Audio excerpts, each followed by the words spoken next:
stepped out of my truck and the sound hit me first, my electric meter spinning out of control like a jet engine. My cabin was lit up like a Christmas tree, even though everything inside was off. I turned around, and there it was, an orange extension cord snaking across my porch, feeding into the trees. Before I could react, she stormed out. Karen Prescott, the HOA president, glaring at me like I was the one who'd broken the rules. "I'm just borrowing a little power," she said. But when I told her to unplug it, she did something I never saw coming. Karen Prescott was the kind of person who thought the world owed her everything. Tall blonde with those oversized sunglasses that made her look like she was always in control. She strutted around like she was above everyone else. I'd heard about her before, always poking her nose into everyone's business, making rules that no one dared question. But seeing her in person, it was worse than I expected. She barely even looked at me as I stood there fuming. "It's a community thing," she said, casually flipping her hair over her shoulder. "We share resources. You should be honored I'm using your outlet." I couldn't believe it. She was treating my home, my power, like it was hers to take. And when I told her to unplug it, she just laughed.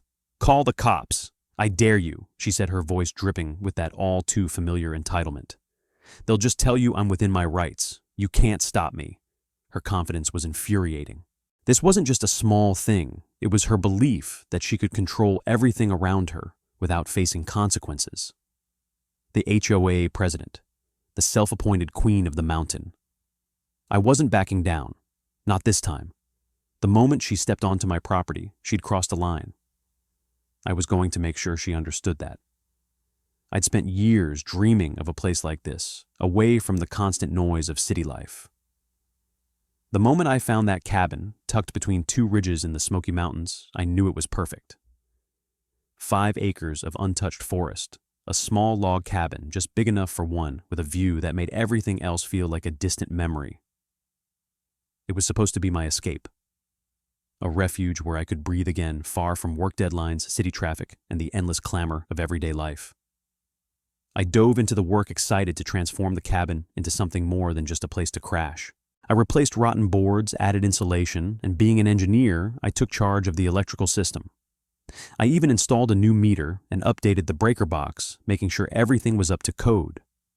I wanted the cabin to be safe, reliable, and ready for years of quiet weekends. For the first few months, everything was perfect. I'd drive up on Friday evenings the back of my truck, loaded with groceries, tools, and a cooler of drinks. The air was always crisp, the quiet overwhelming in the best way. It was everything I'd dreamed of, peaceful, remote, and mine. But then the bills started to rise. Slowly at first, a few extra dollars here and there. I shrugged it off. Maybe I left something on when I left. Maybe the new heater was pulling more power than I expected. But the next bill, it nearly tripled. I checked the meter, everything inside the cabin was off, but the needle on the meter was spinning like a demented roulette wheel. That's when the first wave of suspicion hit me. I told myself it was a mistake. Maybe something was wrong with the meter. But every time I came back, the bills kept climbing. By the time I finally made the trip up to investigate, I couldn't ignore it anymore. The meter was still spinning, even though everything inside the cabin was powered off. Something was sucking power from my place, and it wasn't just a faulty meter. The only question was who I couldn't ignore it any longer. Something was drawing power from my cabin, and I had to figure out who. The bills weren't just higher, they were impossible. It wasn't a faulty meter, I knew that now. The moment I stood outside the cabin, hearing the electric meter roaring, I realized the truth. Someone was siphoning my electricity. I walked around the perimeter of the cabin, scanning for any sign of a break-in. Everything seemed fine on the surface, but then I noticed it. A faint path through the brush. Pine needles were flattened and small twigs broken, as if someone had been walking through the trees recently. My heart sank. It was clear now someone had been sneaking onto my property when I wasn't around. I wasn't about to charge into the woods blindly, so I decided to take a more methodical approach. I went inside, turned off every breaker in the box, and then stepped outside to check the meter again. The cabin was dark, silent, but the electric meter kept spinning like a slot machine on overdrive. I crouched by the outlet under the porch railing, staring at it as my mind raced. It wasn't even warm to the touch, but something was clearly wrong. I examined the ground beneath the outlet. The earth was disturbed scratches in the dirt impressions, like something heavy had been dragged across it. I had to know who was doing this. I needed proof. Instead of charging into the woods, I decided to wait. I set up a stakeout. I parked my truck a quarter-mile back, out of sight, and hiked through the woods to a spot where I had a clear view of my cabin. I brought coffee binoculars and enough stubborn determination to make a grown man blush. The sun barely peeked over the ridges, the fog thick and heavy in the air. I thought I might have been overreacting, but then again, when something feels off, you trust your instincts. I waited the minutes dragging by. Birds chattered overhead, and the fog curled through the trees like smoke. I was starting to wonder if maybe I'd just been imagining it all, if maybe the meter had malfunctioned. Then just as I was about to give up, I saw it. A white SUV crept up the gravel driveway, moving slowly like the driver was trying not to make any noise. I froze. The woman stepping out of the vehicle was around my age blonde hair, frizzed out in a halo of humidity, oversized sunglasses covering most of her face. I recognized her immediately. Karen Prescott, the HOA president. She glanced around, checking for witnesses, then walked briskly toward the side of my cabin. She didn't hesitate, didn't even look back as she popped the trunk and pulled out a thick, industrial-sized orange extension cord. She plugged it into the exterior outlet like she was plugging in her phone. No hesitation, no guilt, as if it was perfectly normal. My heart hammered in my chest. This was it. She was stealing my power just like I'd suspected. I didn't wait another second. I moved quickly, closing the distance between us, my boots crunching on the gravel. She didn't notice me until I was almost on top of her. "What do you think you're doing?"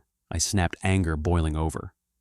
Karen spun around, startled for a moment, but then her expression twisted into annoyance. "Excuse you," she said, her tone sharp. "You can't just sneak up on people like that." I pointed to the extension cord, which was still plugged into my outlet. "You're stealing my electricity." She folded her arms, giving me a look that could have frozen a lesser man. "I have every right to use this outlet. My power got shut off. I need it more than you. The audacity." My mind was racing, but I forced myself to stay calm.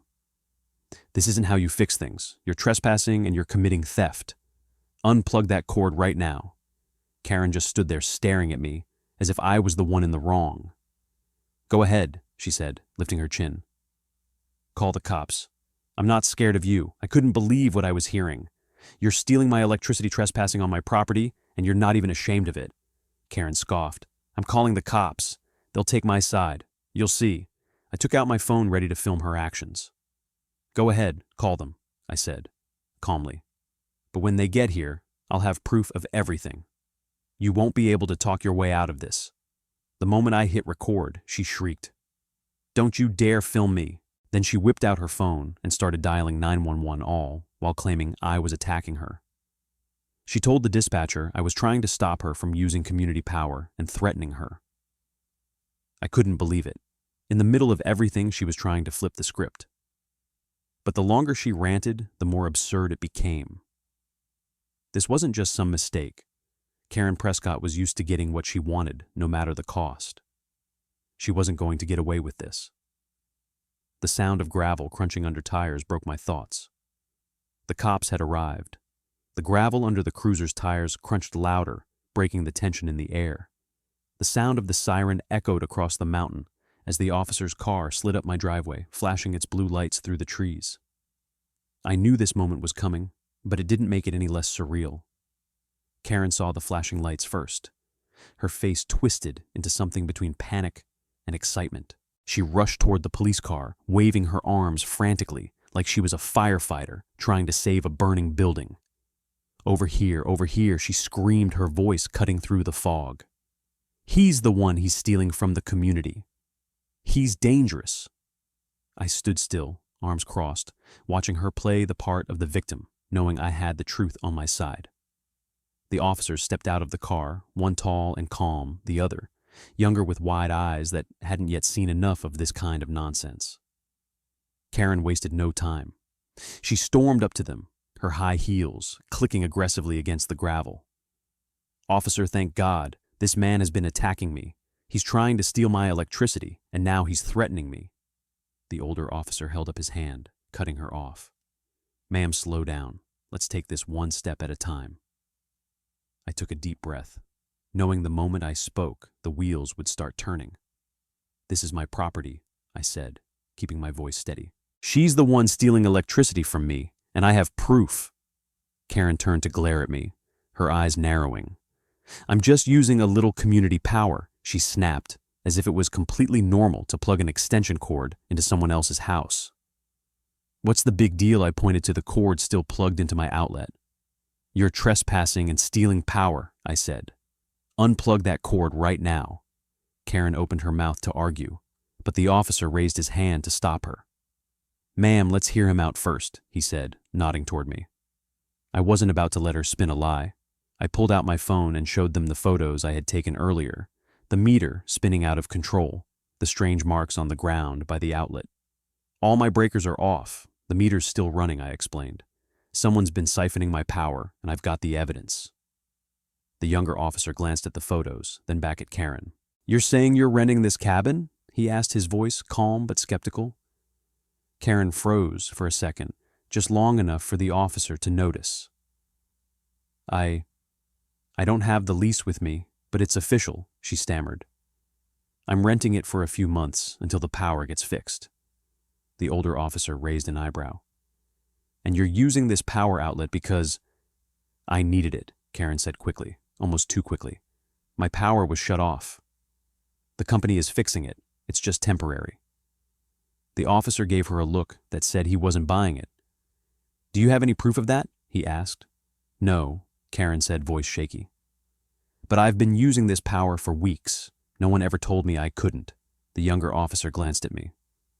"You've got the deed, the utility bill, everything's in your name, right?" I nodded. "Absolutely. And this isn't a community outlet. This is my private property." I pointed at the cord again leading down the hill. The older officer turned to Karen.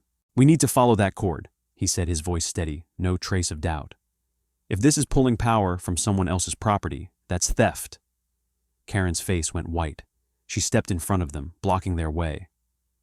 "No, you can't go there," she said, almost pleading. "That's private property." The officer didn't budge. "Ma'am, if this is connected to stolen electricity, we have a right to investigate." Without another word, the officers followed the cord down the hill, me trailing behind. Karen protested, but it was clear the officers weren't listening anymore. The further we walked, the more desperate she got. "This is harassment. You don't know what you're doing." The cord led us straight to Karen's rundown mobile home, a place that looked like it was barely standing. Inside, the officers could see through the window a fridge, space heater lamps, and even an air conditioner, all powered by my stolen electricity. "Ma'am," the younger officer said, shaking his head, "this is more than just a small power draw." Karen's face turned beet red. "I needed it. It's cold and my food will spoil," she screamed. "I'm just doing what I have to do to survive." The older officer stepped forward, eyes narrowed. "That doesn't make it right." I stood by watching as the officers began to photograph the scene. Karen stood behind them, her chest heaving in outrage, but I could see the panic creeping into her eyes. She knew it was over. The younger officer turned to me. "We've got enough here. We're recommending charges for trespassing, theft, and filing a false report. We'll need your formal statement later." Karen let out a shriek like a wild animal flailing her arms. "You can't do this to me," she howled, but no one was listening. The officers turned to each other, nodding as Karen was cuffed and led back toward the cruiser. The sound of the cruiser's engine faded into the distance, and the tension in the air finally started to dissipate. Karen's screams were silenced, and the officers took their time gathering evidence and making sure everything was documented. The younger officer, Cole, gave me a quick nod. "You did the right thing," he said. "This kind of thing doesn't happen often around here, but when it does, it's good to have someone who knows how to handle it." I didn't feel like celebrating just yet. Karen was gone, but the reality of what had happened still felt like a weight on my chest. My quiet retreat, the peace I had worked so hard for, had been disrupted by someone who thought they were above the rules. But But now at least it was over. Or so I thought. The next few days were filled with follow-up calls and paperwork. The sheriff's office took my statement, and I handed over everything: the photos, the meter logs, and the video. It felt good, almost cathartic, to know the truth was on my side. Karen was caught, and I was finally going to get some peace.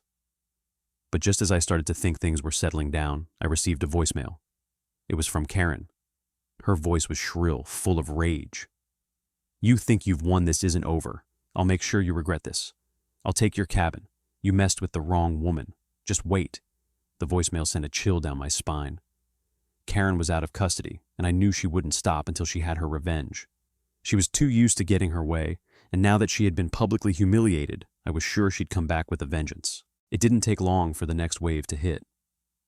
Later that day, Randall, my neighbor, stopped by to fill me in. "You're not the only one," he said, leaning against the porch railing. "Karen's been messing with power around here for a while now. She's been sneaking around other properties too, using their outlets when she thought no one was looking." I felt a knot tighten in my stomach. It wasn't just me. Karen had been taking advantage of everyone, but no one had done anything about it until now. She had everyone intimidated, but now that you've stood up to her, others are starting to see the truth, Randall added. It was a relief to hear, but I also knew it wasn't over. Karen and her brother Joey weren't going to let this slide. They'd fight back, and probably harder than ever before. As if on cue, my phone buzzed with another message, this time from Randall. "Joey's heading up your way," he texted. "Stay alert. I didn't need to be told twice." Joey Prescott wasn't exactly known for his calm demeanor. When he showed up, I wasn't surprised. The man was like a storm, ready to rage at anything that dared get in his way. He pulled into my driveway in his old truck, slamming the door as he stormed up to the porch. "You had my sister arrested," Joey yelled, his fists clenched. "She's just trying to survive. You think you can ruin her life? I stood my ground. She committed theft, Joey. She's lucky she's not facing worse charges." His face turned red with anger, but I didn't back down. "This isn't over," he snarled, taking a step closer. Before I could say anything, Randall appeared. He didn't say a word, but his presence was enough to make Joey pause. He stepped between us, his calm demeanor, a wall between me and Joey's rage. "This is his property," Randall said firmly, his voice steady. "You need to leave." Joey glared at him, then back at me. "Stay out of this, old man," he snapped. Randall didn't flinch. "I won't, and you should listen. Karen's already in enough trouble. Don't make it worse." Joey stood there for a moment, his chest heaving with frustration. Finally, he spat on the ground and stormed off to his truck, slamming the door behind him. Later that evening, the tension still hung in the air. But for the first time, I felt a sense of closure. The police had done their job, and I had stood my ground. I had the community's support, and now with the charges against Karen, I felt like I was finally free of her grip. The following morning, Detective Harris called. "We're moving forward with charges," he said. "I'd say brace yourself, but it sounds like you've already handled the worst of it." I exhaled a breath I didn't realize I'd been holding. It wasn't over yet, but it was a step in the right direction. I had the law on my side, and the truth was out there. For the first time since this all started, I finally sat down on my porch, a hot cup of coffee in hand. The morning light broke through the trees, casting a peaceful glow across the cabin. I could hear the birds again, the wind rustling through the pines. I had my peace back. Karen and Joey may have tried to disrupt my life, but in the end, they didn't win. I wasn't going to let them,